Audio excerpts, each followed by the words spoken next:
اللہ کے نبی صلی اللہ علیہ وسلم کے وہ صاحب حیثیت ساتھی جن کے بارے میں آپ فرمایا کرتے تھے کہ ان کی مال و دولت نے اسلام کی خدمت میں مجھے بہت نفع پہنچایا، اور ان کی دولت نے اسلام کی حفاظت اور ارشاد میں بڑا ان کی دولت کام آئی. تو ان میں حضرت سعد بھی تھے، جہاں حضرت صدیق اکبر رضی اللہ تعالیٰ عنہ تھے، جہاں حضرت عثمان تھے وہاں حضرت سعد بھی تھے. تو آپ علیہ الصلوۃ والسلام ان کی عیادت کے لیے تشریف لے گئے. بیمار تھے اور بیماری بھی ایسی تھی کہ اسی بیماری میں ان کا انتقال ہوا. تو فرمانے لگے کہ میں نے کہا یا رسول اللہ، آپ دیکھ رہے ہیں میں بیماری میں ہوں اور میں بڑا صاحب حیثیت آدمی ہوں، مجھے اللہ نے بڑا پیسہ دیا ہے، بڑا مال دیا ہے، اور صرف میری ایک بیٹی ہے. تو میں یہ چاہتا ہوں کہ اپنے مال کے 2 حصے اللہ کے راستے میں دے دوں. ایک حصہ بیٹی کے لیے چھوڑ دوں گا، ورثاء کے لیے چھوڑ دوں گا، 2 حصے اللہ کے دین کے لیے. اب یہ ایسی بیماری میں جو موت کے قریب ہے. آپ نے فرمایا نہیں، ایسا نہ کرو. یہ صحابی کہنے لگے یا رسول اللہ، میں آدھا ورثاء کے لیے، آدھا اللہ کے راستے پہ صدقہ. فرمایا نہیں، ایسا بھی نہ کرو. میں نے کہا یا رسول اللہ، ثلث، 1/3، 2/3 ورثاء کے لیے، 1/3 اللہ کے راستے میں. تو آپ نے الصلوۃ والسلام فرمایا الثلث یا سعد، ہاں یہ صحیح ہے، 1/3 صحیح ہے. اس لیے کہ تم اپنی اولاد کو مالدار چھوڑو، یہ اس سے بہتر ہے کہ وہ دوسروں کی بات میں محتاج بنے.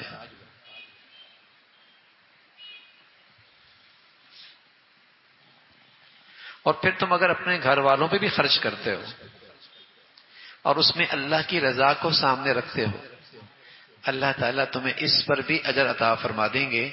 یہاں تک کہ تم اپنی بیوی کے منہ میں جو لقمہ رکھو گے اللہ کو راضی کرنے کے لیے اور حلال رشتے کی محبت بڑھانے کے لیے، اللہ تعالیٰ اس پر بھی تمہیں اجر و ثواب عطا فرمائے.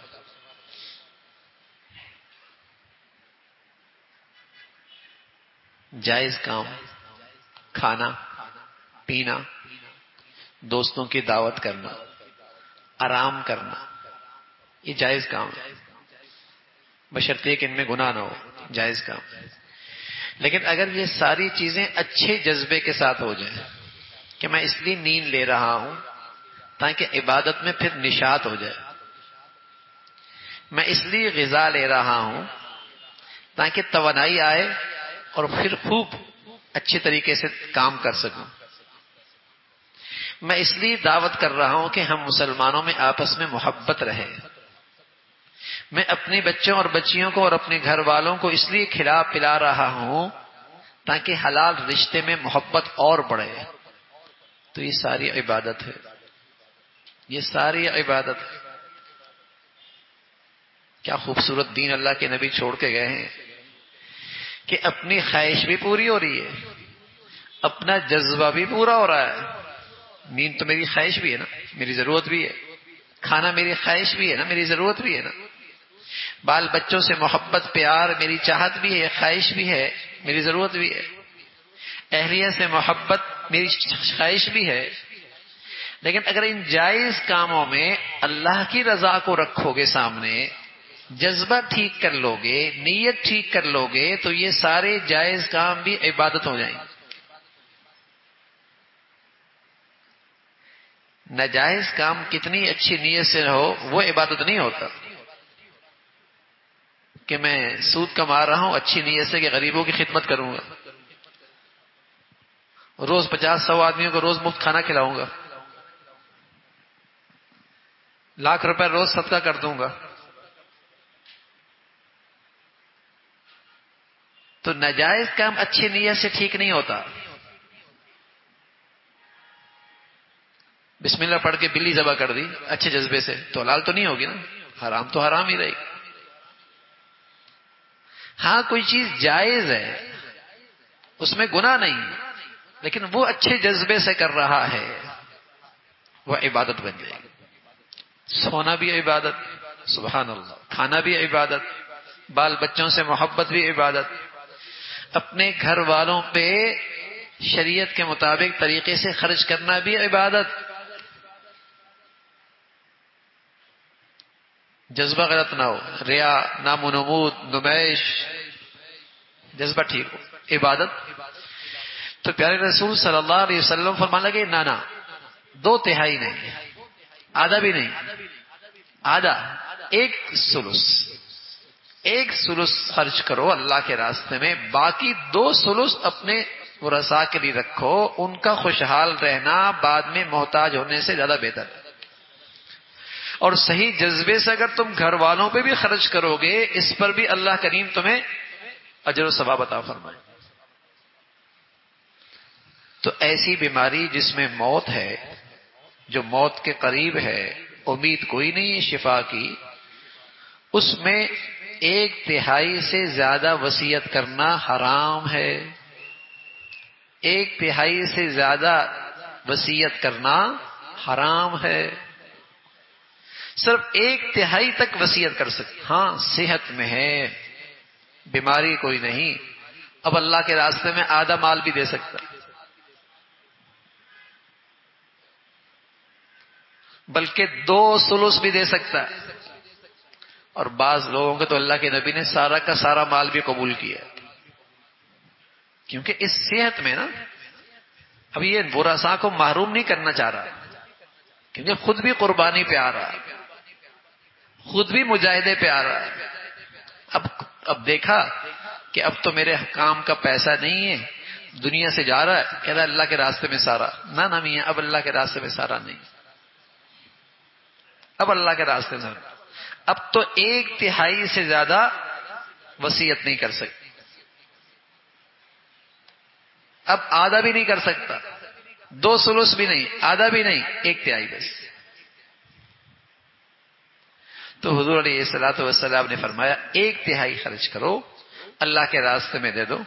تو اس طرح حضور علیہ الصلوۃ والسلام نے ان کی یہ قبول فرمائی۔ ایک تو آپ علیہ الصلوۃ والسلام ایسے صاحب حیثیت جن کا مال دین کی خدمت میں بڑا کام آ رہا تھا، آپ ان کی عادت کے لیے تشریف لے گئے، اور پھر ان کو مال کا صحیح استعمال کا طریقہ بتایا، مال کو کیسے خرچ کرنا ہے، اور ساتھ یہ بھی بتایا کہ اپنوں اہل و عیال پہ خرچ کرنا بھی ضائع نہیں ہے، بیکار نہیں ہے، یہ بھی عبادت ہے، یہ بھی اجر و ثواب کی بات ہے۔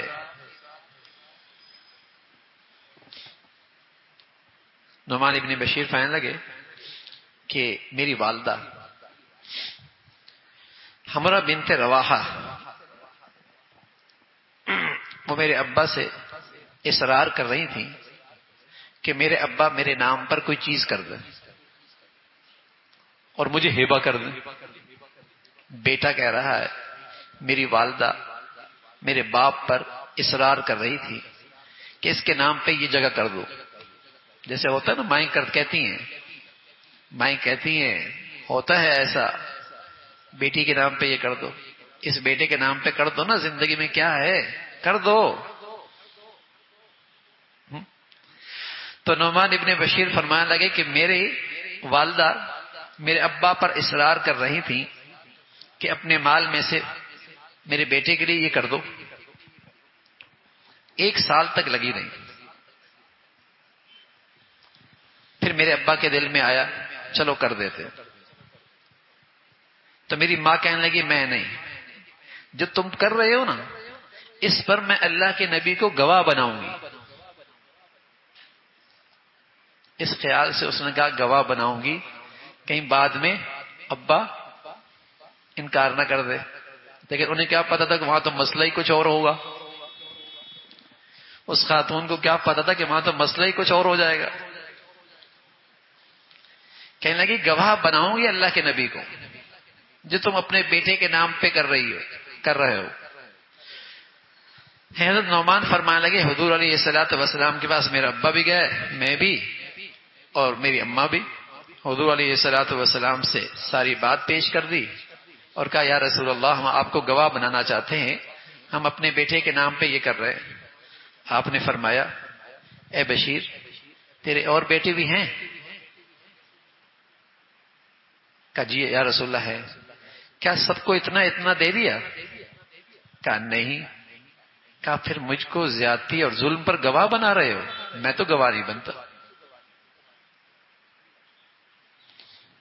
پھر ظلم اور زیادتی پر مجھے گواہ بنا رہے ہو؟ میں تو گواہ نہیں بنتا. جیسے اولاد پر ذمے ہے کہ وہ باپ کے ساتھ اچھا سلوک کریں، باپ کی خدمت کریں، باپ کی دعائیں لیں، ایسے ہی باپ کے ذمے بھی ہے اولاد کے معاملے میں عدل و انصاف سے کام لیں، زیادتی اور نا انصافی نہ کریں، کسی کی حق ضائع نہ کریں، کسی کی حق تلفی نہ کریں. جب صحت میں ہیں تو پھر برابری رکھیں، جب چلے جائیں گے پھر حصے اللہ نے خود مقرر کر دیے. بیٹی کو کتنا دینا ہے، بیٹے کو کتنا دینا ہے، وہ اللہ نے پھر حصے مقرر کر دیے. زندگی میں اگر کسی کو تحفہ دے رہے ہو، ہدیہ کر رہے ہو، ہبہ کر رہے ہو، پھر برابری کرو. تو حضور علیہ الصلوۃ والسلام فرمانے لگے میں تو اس ظلم پہ گواہ نہیں بنتا، میں تو اس ظلم پہ گواہ نہیں بنتا. اور پھر آپ فرمانے لگے اتقوا اللہ، اللہ سے ڈرو، اپنی اولاد کے معاملے میں بھی عدل و انصاف سے کام لو. فرجع ابی فرد تلک صدقہ، میرے ابا واپس آئے، سمجھ میں آ گئی ہم تو ہبہ نہیں کر رہے، ہم تو ہبہ نہیں کر رہے. برابری ضروری ہے. تو حضور علیہ الصلوۃ والسلام اپنے صاحب حیثیت لوگوں کو ان کی خیرخواہی میں، ان سے محبت میں، ان پر شفقت کرتے ہوئے سمجھایا کرتے تھے دولت کو اپنے لیے نجات کا ذریعہ بناؤ، وبال کا ذریعہ نہ بناؤ. اس دولت کا استعمال، اس کی تقسیم، اس کا لینا دینا یوں کرو جیسے اللہ کو پسند ہے.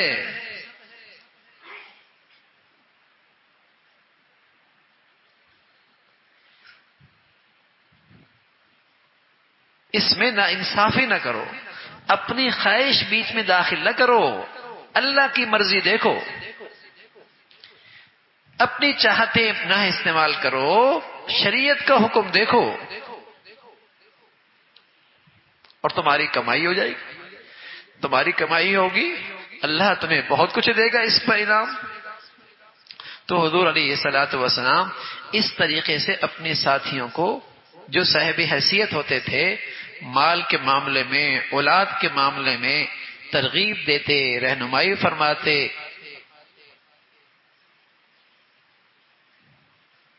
حضرت ابن مسعود فرمانے لگے رضی اللہ تعالیٰ عنہ، آپ علیہ الصلوۃ والسلام فرمانے لگے ایکم مال وارثی احب الیہ من مالی، تم میں کون ایسا ہے جس کو اپنے مال سے زیادہ اپنے ورثاء کا مال زیادہ پسند ہے؟ کہا یا رسول اللہ ہم میں سے کوئی بھی ایسا نہیں، ہر ایک کو اپنا مال زیادہ پسند ہے ورثاء کے مال کے مقابلے میں. حضور علیہ الصلوۃ والسلام نے فرمایا فإن مالہ ما قدم ومال وارثہ ما اخر، بھائی تمہارا مال تو ہے جو اپنی زندگی اور صحت میں آگے بھیج دیا، جو پیچھے چھوڑا وہ سارا ورثاء کا ہے.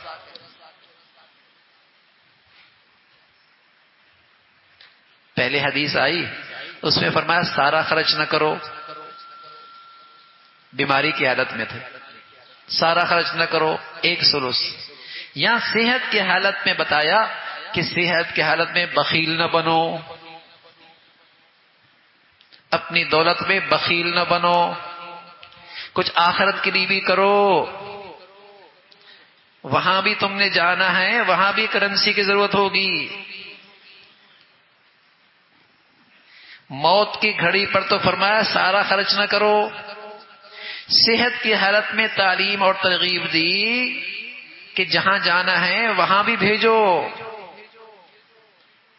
بخل نہ کرو، اس لیے کہ جب آدمی صحت مند ہوتا ہے سمجھتا ہے تو بہت لمبا جینا ہے، اور لمبے جینے کے لیے لمبی بڑی دولت چاہیے نا، اس میں اسٹیٹس بھی تو بنانا ہے، تو آدمی کا ہاتھ تنگ ہوتا ہے۔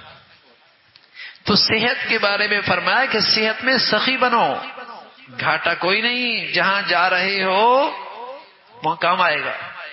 ما عندکم ینفد وما عند اللہ باق، جو تمہارے پاس ہے اس پر تو فنا آ جائے گی، اور جو اللہ کے خزانوں میں رکھا وہ تو محفوظ ہو گیا۔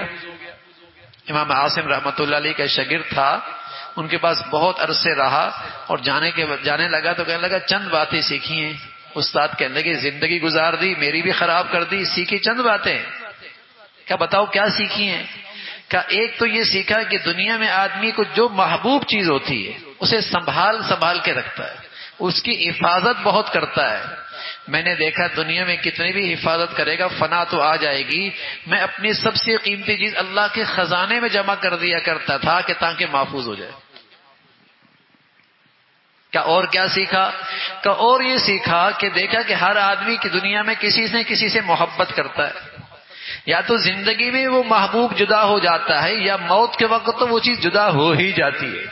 میں نے نیکیوں سے محبت کر دی جو کبھی مجھ سے جدا ہی نہ ہو، قبر میں بھی ساتھ چلے، محشر میں بھی ساتھ ہو۔ میں نے نیکیوں سے محبت کر لی جو کبھی مجھ سے جدا ہی نہ ہو۔ دور اندیشی ہے نا، دور اندیشی ہے، عقل مندی ہے، اور میں نیکیوں سے محبت کر لی۔ تو پیارے رسول صلی اللہ علیہ وسلم فرمانے لگے کہ تم نے جو بھیجا ہے وہی تمہارا مال ہے، کام تو تمہیں وہی آئے گا۔ جو پیچھے چھوڑا وہ رسا کی تقسیم ہو گئی، اب اس میں وہ نیکیاں کریں گے تو انہیں ثواب ملے گا، اور اگر بدی کریں گے تو تمہیں تو کوئی فائدہ نہیں ہوگا۔ تم تو اپنی زندگی میں کچھ کرتے تو اس مال میں کمائی ہو سکتی تھی، اور تمہارے لیے صدقہ جاریہ ہوتا۔ تو اپنی زندگی میں صحت میں سخاوت کی تعلیم دی، ترغیب دی، بخل سے روکا، اور موت کے وقت فرمایا کہ سارا خرچ نہ کرو، اپنے ورثاء کے لیے بھی چھوڑو، زیادہ سے زیادہ ثلث کی نصیحت کر سکتے ہو اور وصیت کر سکتے ہو۔ اللہ رب العزت نعمت مال بھی عطا فرمائے، اور اس مال میں اللہ کا حکم پورا کرنے کی بھی توفیق عطا فرمائے۔